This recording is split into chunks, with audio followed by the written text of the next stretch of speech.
Hello, everyone, and welcome to English Pod. My name is Marco. My name is Catherine, and today we have a very serious dialogue for you. That's right. We are going to talk about a will and testament, the last will and testament of someone. All right, so what is a will and testament? Well, basically, this is a document that someone writes, usually with a lawyer, that explains what to do with the person's body and their possessions, their things, after they die.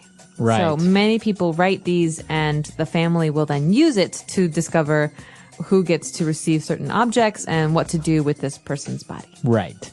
Exactly. So that is a last will and testament. We are going to take a look at an example of one so you would see more or less in English how one is written. Now, obviously, they can be very long and very complex. So we've taken one that has some interesting words there that are a little bit more specific, a lot of legal terms there. So why don't we listen to this dialogue for the first time, and we'll be back shortly.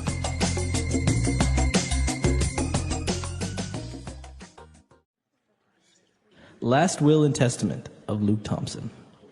I, Luke Thompson, residing in California, being of sound mind, do hereby declare this instrument to be my last will and testament. I hereby revoke all previous wills and codicils. I direct that the disposition of my remains be as follows. I am to be cremated and taken to the summit of Mount Everest, where my ashes will forever remain at the ceiling of the earth.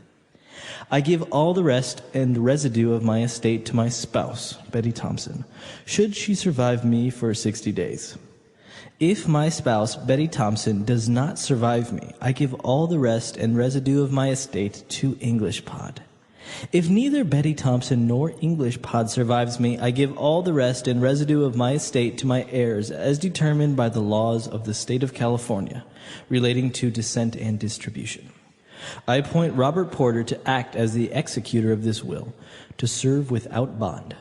Should Robert Porter be unable or unwilling to serve, then I appoint Jason Smalls to act as the executor of this will.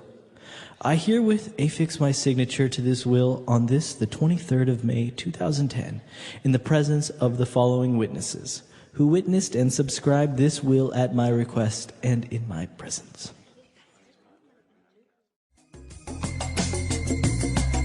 All right, we're back. So now we're going to take a look at 5 key words on language takeaway. Language takeaway. Okay, the first word here in language takeaway comes from the very beginning of this, monologue. We're reading the last will and testament aloud. I, Luke Thompson, residing in California, being of sound mind. Sound as an adjective. What does this mean? That's very interesting. So he says, I am in sound mind, and sound is an adjective to describe I am in a good state of mind. That's right. So it means not having any problems or logical or unaffected. Basically, I'm not crazy, right? Right. I'm not crazy. I don't have any problems. We can say this about other things, too. We can say he's of sound body. Right. That means that he is healthy. He has no problems with his body. Or I could say, Marco, that's a really good decision. It's a sound decision. So, again, that's also a way of saying good or... It will work. It will work. It's a good decision. It's feasible. Yeah. So you can use this adjective with sound body, sound mind, or a sound decision. Or sometimes some people even say, I think in Ireland, they say, oh, he's a really sound guy. Oh, so he's a good guy. He's a good guy. Very interesting. Yeah. I learned something. So sound body, sound mind, sound guy. Moving on, he was talking about the will, and he says, I hereby revoke all previous wills and codicils. The verb here is to revoke. To revoke. This is something that a lot of people hear in America when they drive their car too fast. Yeah. The police catch them, and the police revoke their driver's license. And that basically means to take away. That's right. Or to take, right? To take away from. So this man here, Luke Thompson, what he's saying is, I revoke all previous wills. That means any other will that I wrote before, it's not good anymore. Right. I'm throwing it away. This is the only one that will exist. Mm-hmm. So you can use this word revoke with many aspects. For example, sometimes employees will get their benefits revoked by the company because maybe they don't have enough money anymore. Or maybe they're bad employees. Or maybe they were bad employees. That's too bad. All right, so to revoke. Now, moving on, he was talking about his estate. So this is very interesting because he says, I give all the rest and residue of my estate to my spouse. Okay, estate, it sounds like a very fancy word. It is a fancy word. Sometimes we use this word to mean someone's property, their house. But in a will, this means everything the person owns. House, car, things, pets, stocks, investments. The estate is essentially everything the person owns as a kind of one unit. Right, exactly. So anything that is yours or you may have bought, just consider the estate is a big bag, right? That's your estate. And inside this bag is everything that you own. You might see advertisements, in fact, in America or in England for estate sales. This means that when someone passes away, when they die, their family will sell their things, and this is an estate sale. You can find beautiful, interesting things at estate sales. Exactly. Very interesting. So that is a person's estate. Now remember, this is in the legal terms because you also have other things like real estate and, as you mentioned, which would be a house, right? Okay. Now, apart from his estate, he was telling everyone as to how they should take care of his body or what they should do with it. And he said, well, I am to be cremated. Okay, this is important. When a person dies, there are generally two options. Their body can be buried in a casket in the ground. That means they're put in the earth. But a lot of people choose to be cremated. All right. Okay, that means that their body will be burned. And their ashes, that means the things that are left after they are burned, they will be taken somewhere else. Right. Like in a bowl or a pot. Right. And in this case, that's what the person wants. He wants to be cremated. So that would be the verb to cremate. And the noun would be a cremation. Cremation. And what is going to happen to all this stuff? Basically, it's going to be given away to his wife, to English Pod, and to his heirs. This is our next word. What is an heir? Now, if you notice, the H is silent there. So his heirs. And those are basically his children. His daughters or his sons.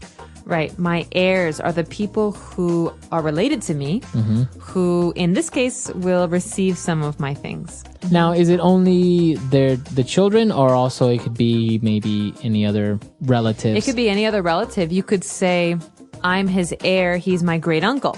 Means we're related, but we're not necessarily father and daughter or grandfather and granddaughter. An heir is someone who is related to the family. It doesn't have to be a certain relationship. And now it's interesting because from this word we can get inheritance. Now we didn't find it in the dialogue. So it's very interesting because they're very similar in spelling, right? Inheritance and heir. Right. Good to remember. Yeah, good to remember. You switch the E and the I's, right? That's right. So inheritance is a thing. You can receive this. So I received an inheritance from my great-grandmother. That means I received some money or some things. And that means you were that person's heir. That's right. Okay. Or, in his inheritance, he received a large house. He was the heir to a great fortune. Okay, interesting. So again, inheritance wasn't in the dialogue, but I think it's worth mentioning. And I think now we can move on to 4 very interesting items that we have for you on Fluency Builder. Okay, these first 2 are words that we normally read or hear in legal documents. And I want to place emphasis on the fact that we don't really say them in spoken English. So remember that these are more formal terms. Yeah. The first one is hereby. Hereby. I hereby declare. Right. That means now. Now. With this word, with this spoken sentence, this will happen. I think we've seen it like in movies sometimes. It's like, I hereby declare this country in the name of England. I hereby declare you man and wife. Exactly. Okay. That means in this moment, this happens. Okay. And a very similar word that we also saw in the dialogue is herewith. So in the will and testament, we hear Luke Thompson who says, I herewith affix my signature. That means with the action of signing my name, signing my signature, this will be completed. Okay. So I herewith, you have to have an action, not just a word. Okay, That's so the difference. I herewith attach my seal. Okay, a seal is like a stamp, very common in the old days when you had real letters. But I herewith attach my seal and give my approval to this document. Okay, so it has to be something physical. Yeah. Right? So if maybe you're writing like this very classic letter and you say, I herewith include a lock of my hair. Ooh, how romantic. Okay, that's kind of creepy, but but you're including or attaching physically, right? That's right. I guess the modern version of herewith would be attach. Yeah. Okay, good. Herewith, hereby. But we've got another phrase here that you might hear more commonly. At the beginning of the will and testament, there's a phrase, as follows, okay? I direct that the disposition of my remains be as follows. So, with my body, do as follows. So, basically, this is a very common way of putting this in a sentence to indicate that you're going to start to list items. That's right, or give instructions. Give instructions. So, for example, to make a loaf of bread, do as follows. Number 1, get some flour. Number 2, add some water. So this is a way for us to say, listen, I'm going to give you instructions or a list. Pay attention. So please do as follows. Please act as follows. Okay, very good. And our last word that we have here, going back to herewith, he said, I herewith affix my signature. What does it mean when you affix? Okay, affix is a word we have a number of other words for these days, so you rarely hear it. It means to attach or to include. Okay, so I herewith affix my signature would be attach my signature. Right, I provide my signature, or I herewith affix my address, or I herewith affix something. Okay, very good. Really interesting stuff. You'll obviously see this very commonly with legal documents such as these, even though it is like older English, it's still very commonly used. I guess because the law is so old. That's right, definitely. And I think that it's worth listening to today's monologue one more time. Think about some of the words that we've just discussed, and we'll be back in a moment.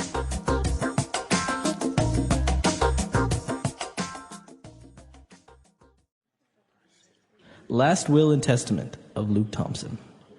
I, Luke Thompson, residing in California, being of sound mind, do hereby declare this instrument to be my last will and testament.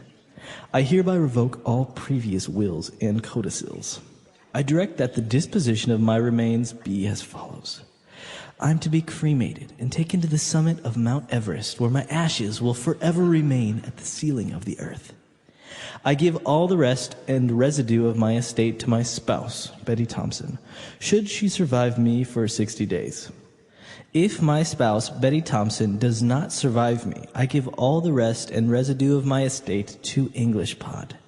If neither Betty Thompson nor English Pod survives me, I give all the rest and residue of my estate to my heirs as determined by the laws of the state of California relating to descent and distribution.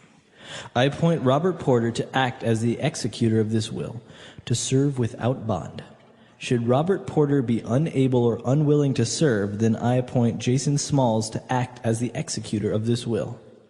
I herewith affix my signature to this will on this, the 23rd of May, 2010, in the presence of the following witnesses, who witnessed and subscribed this will at my request and in my presence.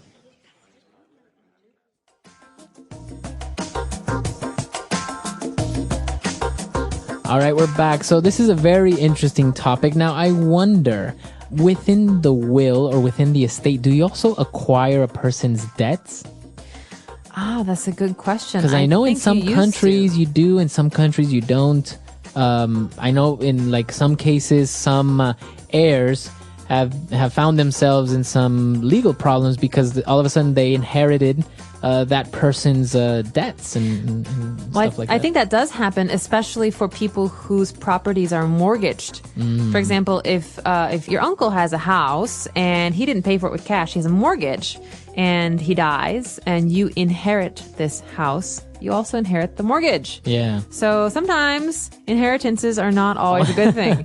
I think this happened more in the past. There are more protections and safeguards for people today. Right. But definitely, I mean, what is it like in Ecuador? Do people inherit debt? Yeah, I think obviously most banks, when they give out loans or a mortgage, they have somebody that will kind of co-sign on these things.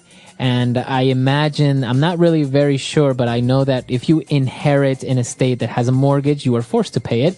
And if you can't, then they will make that other person who co-signed it responsible if he still exists. I don't know. In these legal systems, it's sometimes very strange because it seems like there would be a lot of gaps. That's right, and everyone wants to protect themselves. Yeah, exactly. So we've got the bank that wants to protect itself. It gives a loan. It wants the money back. Right. And a person who wants to protect himself from maybe a relative who dies and has debt. Yeah. Yeah. So I'm curious to know what our users have to say. What is the situation in your country? Do most people have a will and testament? What happens with debt? Or what happens if somebody dies and they don't have a will and testament? That's a good question, too. I don't have an answer for that one. All right, so let us know, and we'll give you guys some information on that as well. EnglishPod.com. We'll see everyone there. Bye, everyone. Bye.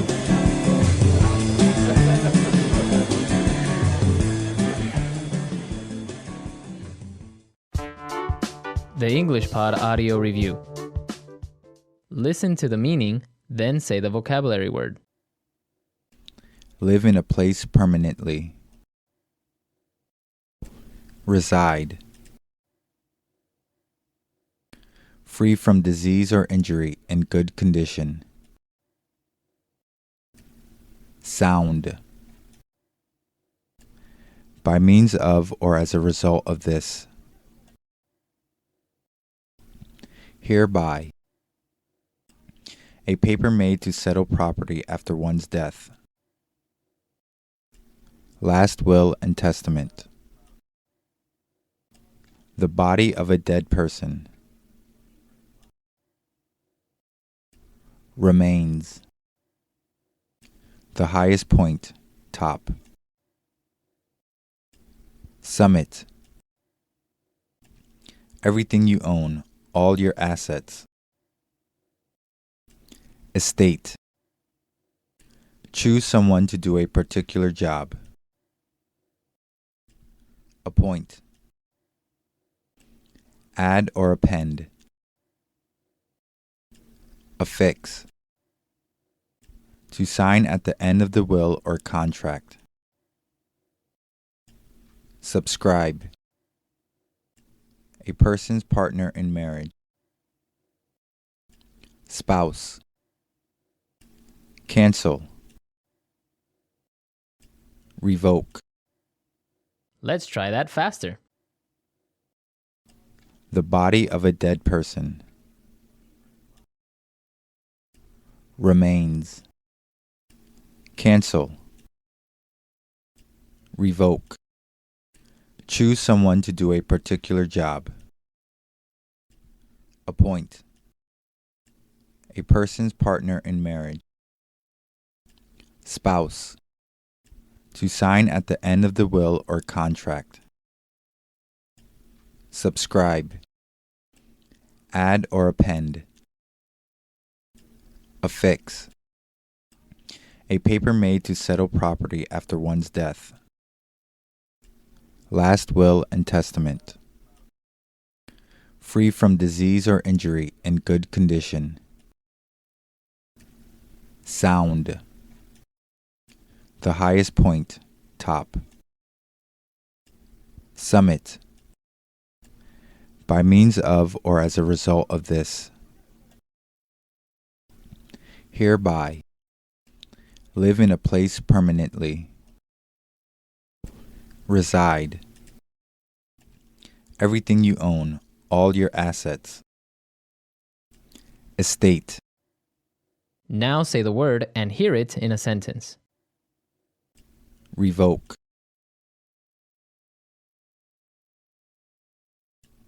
His driving license was revoked by the police. Revoke. My parents revoked my phone privileges. Revoke.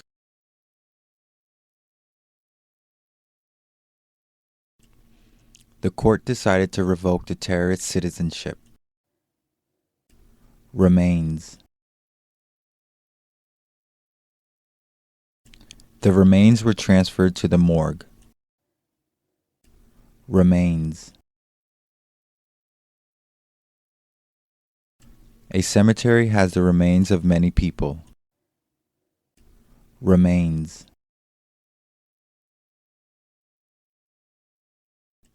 The police covered the remains with a white sheet. Estate.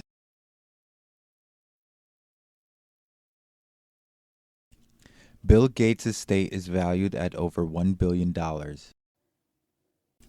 Estate.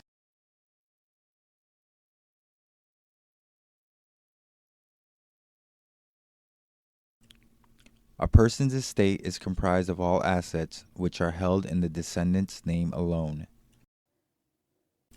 Estate.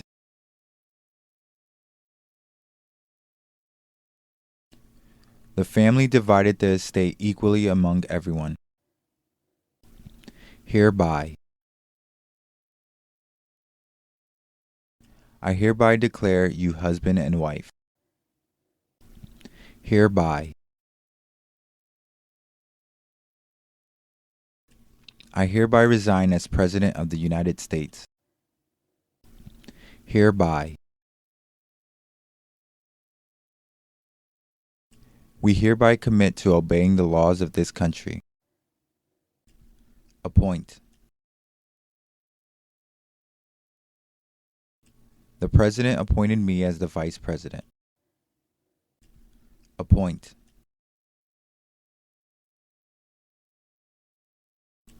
My teacher appointed me as the classroom monitor.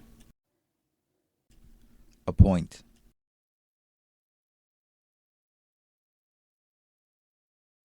He was appointed as the child's legal guardian.